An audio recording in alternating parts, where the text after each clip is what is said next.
मधुबन के बाबा, मधुबन के बाबा मुरली वाले, आपका क्या कहना,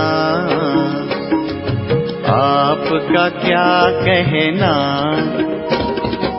ओम शांति। आज 20 दिसंबर 2024 के साकार मधुर महावाक्य हैं। आज मीठे मीठे बाप दादा बोले, मीठे बच्चे याद में रहने की प्रैक्टिस करो तो सदा हर्षित मुक्त खिले हुए रहेंगे। बाप की मदद मिलती रहेगी, कभी मुरझाएंगे नहीं। बाबा ने कहा, मीठे बच्चे याद में रहने की प्रैक्टिस करो तो सदा हर्षित मुक्त खिले हुए रहेंगे।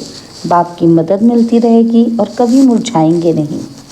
बाबा ने आज प्रश्न पूछा कि तुम बच्चों को ये गॉडली स्टूडेंट लाइफ किस नशे में बितानी है। तो उत्तर में बाबा कहते, सदा नशा रहे कि हम इस पढ़ाई से प्रिंस प्रिंसेस बनेंगे। यह लाइफ हंसते खेलते ज्ञान का डांस करते बितानी है। सदा वारिस बन फूल बनने का पुरुषार्थ करते रहो। यह है प्रिंस प्रिंसेस बनने का कॉलेज। यहाँ पढ़ना भी है तो पढ़ाना भी है। प्रजा भी बनानी है, तब राजा बन सकेंगे। बाप तो पढ़ा हुआ ही है, उसे पढ़ने की ज़रूरत नहीं। मुरली का गीत है, बचपन के दिन भुला न देना। ओम शांति। यह गीत है खास बच्चों के लिए। भले हैं गीत फिल्मी, परंतु कुछ गीत है ही तुम्हारे लिए। जो सपूत बच्चे हैं, उनको गीत सुनते समय उसका अर्थ अपने दिल में ले आना पड़ता है। बाप समझाते हैं, मेरे लाडले बच्चे, क्योंकि तुम बच्चे बने हो। जब बच्चा बने तब तो बाप के वर्षे की भी याद रहे। बच्चे ही नहीं बने तो याद करना पड़ेगा। बच्चों को स्मृति रहती है कि हम भविष्य में बाबा का वर्षा लेंगे। यह है ही राजयोग, प्रजा योग नहीं। हम भविष्य में प्रिंस प्रिंसेस बनेंगे। हम उनके बच्चे हैं। बाकी जो भी मित्र संबंधी आदि हैं, उन सबको भुलाना पड़ता है। एक बिगड़ दूसरा कोई याद न पड़े, देह भी याद न पड़े। देह अभिमान को तोड़ देही अभिमानी बनना है। देह अभिमान में आने से ही अनेक प्रकार के संकल्प विकल्प उल्टे गिरा देते हैं। याद करने की प्रैक्टिस करते रहेंगे तो सदैव हर्षित मुख खिले हुए फूल रहेंगे। याद को भूलने से फूल मुरझा जाता है। हिम्मते बच्चे मददे बाप। बच्चे ही नहीं बने तो बाप मदद किस बात की करेंगे, क्योंकि उनका कोई माई बाप फिर है रावण माया। क्योंकि बाबा कहते, बच्चे नहीं बने तो बाप मदद किस बात की करेंगे, क्योंकि उनका माई बाप फिर है रावण माया। तो उनसे मदद मिलेगी गिरने की, तो बाप से मदद मिलेगी ऊपर उठने की, और रावण क्या करेगा, नीचे गिराएगा। तो ये गीत सारा तुम बच्चों पर बना हुआ है। बचपन के दिन भुला न देना। बाप को याद करना है। याद नहीं किया तो आज हंसे कल फिर रोते रहेंगे। याद करने से सदैव हर्षित मुख रहेंगे। तुम बच्चे जानते हो, एक ही गीता शास्त्र है जिसमें कुछ कुछ अक्षर ठीक हैं। लिखा है कि युद्ध के मैदान में मरेंगे तो स्वर्ग में जाएंगे, परंतु इसमें हिंसक युद्ध की बात ही नहीं है। तुम बच्चों को बाप से शक्ति लेकर माया पर जीत पानी है, तो ज़रूर बाप को याद करना पड़े, तब ही तुम स्वर्ग के मालिक बनेंगे। उन्होंने फिर स्थूल हथियार आदि बैठकर दिखाए हैं। ज्ञान कटारी, ज्ञान बाण अक्षर सुना है तो स्थूल रूप में हथियार दे दिए हैं। वास्तव में हैं ये ज्ञान की बातें। बाकी इतनी भुजाएं आदि तो कोई को होती नहीं। तो यह है युद्ध का मैदान। योग में रह शक्ति लेकर विकारों पर जीत पानी है। बाप को याद करने से वर्षा याद आएगा। वारिस ही वर्षा लेते हैं। वारिस नहीं बनते तो फिर प्रजा बन पड़ते हैं। ये है ही राजयोग, प्रजा योग नहीं। ये समझानी बाप के सिवाय कोई दे न सके। बाप कहते हैं, मुझे इस साधारण तन का आधार ले आना पड़ता है। प्रकृति का आधार लेने बिगर तुम बच्चों को राजयोग कैसे सिखलाऊं। आत्मा शरीर को छोड़ देती है तो फिर कोई बातचीत हो नहीं सकती। फिर जब शरीर धारण करे, बच्चा थोड़ा बड़ा हो, तब बाहर निकले और बुद्धि खुले। छोटे बच्चे तो होते ही हैं पवित्र, उनमें विकार होते नहीं। सन्यासी लोग सीढ़ी चढ़कर फिर नीचे उतरते हैं, अपने जीवन को समझ सकते हैं। बच्चे तो होते ही पवित्र हैं, इसलिए ही बच्चे और महात्मा एक समान गाए जाते हैं। तो तुम बच्चे जानते हो कि ये शरीर छोड़कर हम प्रिंस प्रिंसेस बनेंगे। आगे भी हम बने थे, अब फिर बनते हैं। ऐसे ऐसे ख्यालात स्टूडेंट्स को रहते हैं। यह भी उनकी बुद्धि में आएगा। जो बच्चे होंगे और फिर वफादार फरमानबरदार हो श्रीमत पर चलते होंगे, नहीं तो श्रेष्ठ पद पा न सकें। टीचर तो पढ़ा हुआ ही है, ऐसे नहीं कि वह पढ़ते हैं फिर पढ़ाते हैं। नहीं, टीचर तो पढ़ा हुआ ही है, उनको नॉलेजफुल कहा जाता है। सृष्टि के आदि मध्य अंत की नॉलेज और कोई नहीं जानते। पहले तो निश्चय चाहिए कि वह बाप है। अगर किसी की तकदीर में नहीं है तो फिर अंदर में खिटखिट चलती रहेगी, पता नहीं चल सकेगा। बाबा ने समझाया है कि जब तुम बाप की गोद में आएंगे तो यह विकारों की बीमारी और ही ज़ोर से बाहर निकलेगी। वैद्य लोग भी कहते हैं कि बीमारी उथल खाएगी। बाप भी कहते हैं कि तुम बच्चे बनेंगे तो देह अभिमान की और काम क्रोध आदि की बीमारी बढ़ेगी। नहीं तो फिर परीक्षा ही कैसे हो। कहाँ भी मूंझो तो पूछते रहो। तो जब तुम रुस्तम बनते हो तो तब माया खूब पछाड़ती है। तुम बॉक्सिंग में हो, बच्चा नहीं बने तो बॉक्सिंग की बात ही नहीं। वो तो अपने ही संस्कारों संकल्पों विकल्पों में गोते खाते हैं, ना कोई मदद ही मिलती है। बाबा समझते हैं, मम्मा बाबा कहते हैं तो बाप का बच्चा बनना पड़े। फिर वह दिल में पक्का हो जाता है कि ये हमारा रूहानी बाप है। बाकी यह युद्ध का मैदान है, इसमें डरना नहीं कि पता नहीं तूफान में ठहर सकेंगे कि नहीं। इसको कमज़ोर कहा जाता है, इसमें शेर बनना पड़े। पुरुषार्थ के लिए अच्छी मत लेनी चाहिए, बाप से पूछना चाहिए। बहुत बच्चे अपनी अवस्था लिखकर भेजते हैं, बाप को ही सर्टिफिकेट देना है। इनसे भल छिपाए परंतु शिव बाबा से तो छिप ना सके। बाकी हैं जो छिपाते हैं परंतु उनसे कुछ भी छिप नहीं सकता। किससे? शिव बाबा से। तो अच्छे का फल अच्छा, बुरे का फल बुरा होता है। सत्युग त्रेता में तो सब अच्छा ही अच्छा होता है। अच्छा बुरा पाप पुण्य यहाँ होता है, वहाँ दान पुण्य भी नहीं किया जाता, है ही प्रारब्ध। यहाँ हम टोटल सरेंडर होते हैं तो बाबा 21 जन्मों के लिए रिटर्न में दे देते हैं। फॉलो फादर करना है। अगर उल्टा काम करेंगे तो नाम भी बाप का बदनाम करेंगे, इसलिए शिक्षा भी देनी पड़ती है। रूप बसंत भी सबको बनना है। हम आत्माओं को बाबा ने पढ़ाया है, फिर हमें दूसरों को भी पढ़ाना है। सच्चे ब्राह्मणों को सच्चे गीता सुनानी है और कोई शास्त्रों की बात नहीं, मुख्य है गीता। बाकी हैं उनके बाल बच्चे, उनसे कोई का कल्याण नहीं होता।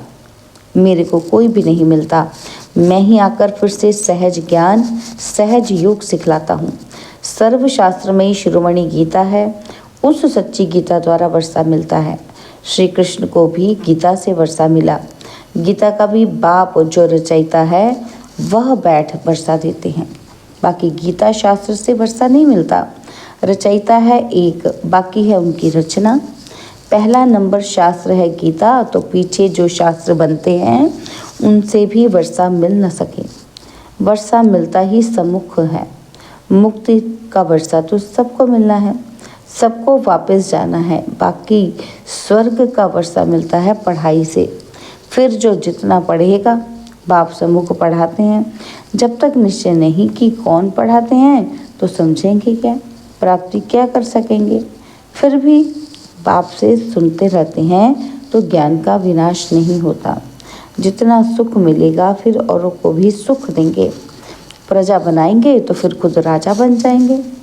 हमारी है स्टूडेंट लाइफ, हंसते खेलते ज्ञान की डांस करते हम जाकर प्रिंस बनेंगे। स्टूडेंट जानते हैं कि हमको प्रिंस बनना है तो खुशी का पारा चढ़ेगा। यह तो प्रिंस प्रिंसेस का कॉलेज है और वहाँ प्रिंस प्रिंसेस का अलग अलग कॉलेज होता है। विमानों में चढ़कर जाते हैं। विमान भी वहाँ के फुल प्रूफ होते हैं, कभी टूट ना सके, कभी एक्सीडेंट होना ही नहीं है कोई भी किस्म का। तो ये सब बातें समझने की है। एक तो बाप से पूरा बुद्धि योग रखना पड़े और दूसरा सभी को बाप को सभी समाचार देना पड़े कि कौन कौन कांटों से कलियां बने हैं। बाप से पूरा कनेक्शन रखना पड़े, जो फिर टीचर भी डायरेक्शन देते रहें। कौन वारिस बन फूल बनने का पुरुषार्थ करते हैं। कांटों से कली तो बने, फिर फूल तब बने जब बच्चा बने, नहीं तो कली के कली रहेंगे, अर्थात प्रजा में आ जाएंगे। अब जो जैसा पुरुषार्थ करेगा ऐसा पद पाएगा। ऐसे नहीं कि एक के दौड़ने से हम उनका पूंछ पकड़ लेंगे। भारतवासी ऐसे समझते हैं, परंतु पूंछ पकड़ने की तो बात ही नहीं। जो करेगा सो पाएगा। जो पुरुषार्थ करेगा 21 पीढ़ी उनकी प्रारब्ध बनेगी। बूढ़े तो ज़रूर होंगे, परंतु अकाले मृत्यु नहीं होती। जितना कितना भारी पद है, तो बाप समझ जाते हैं इनकी तकदीर खुली है, वारिस बना है। अभी पुरुषार्थी है, फिर रिपोर्ट भी करते हैं कि बाबा यह विघ्न आते हैं, ये होता है। हर एक को पोता मेल देना होता है। इतनी मेहनत और कोई सत्संग में नहीं होती है। बाबा तो छोटे छोटे बच्चों को भी संदेशी बना देते हैं। लड़ाई में मैसेज ले जाने वाले भी चाहिए ना, तो लड़ाई का ये मैदान है। यहाँ तुम सम्मुख सुनते हो तो बहुत अच्छा लगता है, दिल से खुश होते हैं। बाहर गए और बगुलों का संग मिला तो खुशी उड़ जाती है। वहाँ माया की धूल है ना, इसलिए पक्का बनना पड़े। बाबा कितना प्यार से पढ़ाते हैं, कितनी फैसिलिटीज़ देते हैं। ऐसे भी बहुत हैं जो अच्छा अच्छा कहे फिर गुम हो जाते हैं। कोई विरला ही खड़ा हो सकता है। यहाँ तो ज्ञान का नशा चाहिए, शराब का भी नशा होता है ना। कोई दिवाला मारा हो और शराब पिया, जोर से नशा चढ़ा तो समझेगा हम राजाओं का राजा हैं। यहाँ तो तुम बच्चों को रोज़ ज्ञान का अमृत का प्याला मिलता है धारणा के लिए। तो बाबा कहते फिर धारणा के लिए दिन प्रतिदिन पॉइंट्स भी ऐसे मिलती रहती हैं जो बुद्धि का ताला ही खुलता जाता है। इसलिए मुरली तो कैसे भी पढ़नी है। जैसे गीता का रोज़ पाठ करते हैं ना, तो यहाँ भी रोज़ बाप से पढ़ना पड़े। पूछना चाहिए कि मेरी उन्नति नहीं होती है, क्या कारण है, आकर समझना चाहिए। आएंगे भी वह जिनको पूरा निश्चय है कि वह हमारा बाप है। ऐसा नहीं कि पुरुषार्थ कर रहा हूँ निश्चय बुद्धि होने के लिए। निश्चय तो एक ही होता है, उसमें परसेंटेज नहीं होती। बाप एक है, उनसे वर्षा मिलता है। यहाँ हजारों पढ़ते हैं फिर भी कहें निश्चय कैसे करूं, उनको कमबख्त कहा जाता है। वक्तावर वह जो बाप को पहचान और मान ले। कोई राजा कहे कि हमारी गोद का बच्चा आकर बनो, तो उनकी गोद में जाने से ही निश्चय हो जाता है ना। तो ऐसे नहीं कहेंगे कि निश्चय कैसे हो, यह है ही राजयोग। बाप तो स्वर्ग का रचयिता है, तो स्वर्ग का मालिक बनाते हैं। निश्चय नहीं होता है तो तुम्हारी तकदीर में नहीं है, और कोई क्या कर सकते हैं। नहीं मानते तो फिर तदबीर कैसे हो सके, वह लंगड़ाता ही चलेगा। बेहद के बाप से भारतवासियों को कल्प कल्प स्वर्ग का वर्षा मिलता है। देवता होते ही स्वर्ग में है। कलयुग में तो राजाई है नहीं, प्रजा का प्रजा पर राज्य है। पतित तो दुनिया है तो उसको पावन दुनिया बाप नहीं करेगा तो फिर कौन करेगा। तकदीर में नहीं है तो फिर समझते नहीं। ये तो बिल्कुल सहज समझने की बात है। लक्ष्मी नारायण ने ये राजाई की प्रारब्ध कब पाई, ज़रूर आगे जन्म के कर्म है तभी प्रारब्ध पाई है। लक्ष्मी नारायण स्वर्ग के मालिक थे, अभी नरक के हैं, तो ऐसा श्रेष्ठ कर्म व राजयोग सिवाय बाप के और कोई सिखला न सके। अभी सबका अंतिम जन्म है। बाप राजयोग सिखला रहे हैं, द्वापर में थोड़ी राजयोग सिखलाएंगे। द्वापर के बाद सतयुग थोड़ी आएगा। यहाँ तो बहुत अच्छी रीति समझ कर जाते हैं और बाहर जाने से ही खाली हो जाते हैं। जैसे डिब्बी ठिकरी रह जाती है, रत्न निकल जाते हैं। ज्ञान सुनते सुनते फिर विकार में गिरा तो खलास। बुद्धि से ज्ञान रत्नों की सफाई हो जाती है। तो ऐसे भी बहुत लिखते हैं कि बाबा मेहनत करते करते फिर आज गिर गया। गिरे गोया अपने को और कुल को कलंक लगाया, तकदीर को लकीर लगा दी। घर में भी बच्चे अगर ऐसा कोई अकर्तव्य करते हैं तो कहते हैं ऐसा बच्चा तो मुआ भला। तो यह बेहद का बाप कहते हैं कुल कलंकित मत बनो। यदि विकारों का दान देकर फिर वापस लिया तो पद भ्रष्ट हो जाएगा। पुरुषार्थ करना है, जीत पानी है। चोट लगती है तो फिर खड़े हो जाओ। घड़ी खड़ी चोट खाते रहेंगे तो हार खाकर बेहोश हो पड़ेंगे। बाप समझाते तो बहुत हैं परंतु कोई ठहरे भी। माया बड़ी तीखी है, पवित्रता का प्रण कर लिया, अगर फिर गिरते हैं तो चोट बड़े जोर से लग पड़ती है। बेड़ा पार होता ही है पवित्रता से। प्योरिटी थी तो भारत का सितारा चमकता था। अब तो घोर अंधेरा है। अच्छा, मीठे मीठे सिकिलदे बच्चों प्रति माता पिता, बाप दादा का याद प्यार और गुड मॉर्निंग। रूहानी बाप की रूहानी बच्चों को नमस्ते। हम रूहानी बच्चों की रूहानी बाप दादाजी को दिलवा जान सिकवा प्रेम से नमस्ते।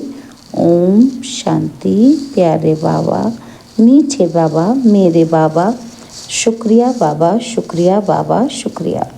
धारणा के लिए मुख्य सार है। पहला पॉइंट है, इस युद्ध के मैदान में माया से डरना नहीं है। बाप से पुरुषार्थ के लिए अच्छी मत ले लेनी है। वफादार फरमान बरदार बन श्रीमत पर चलते रहना है। और सेकंड पॉइंट है, रूहानी नशे में रहने के लिए ज्ञान अमृत का प्याला रोज पीना है, मुरली रोज पढ़नी है। तकदीरवान बनने के लिए बाप में कभी संशय ना आए। बाबा ने आज वरदान दिया, ब्रह्मा बाप समान जीवन मुक्त स्थिति का अनुभव करने वाले कर्म के बंधनों से मुक्त भव।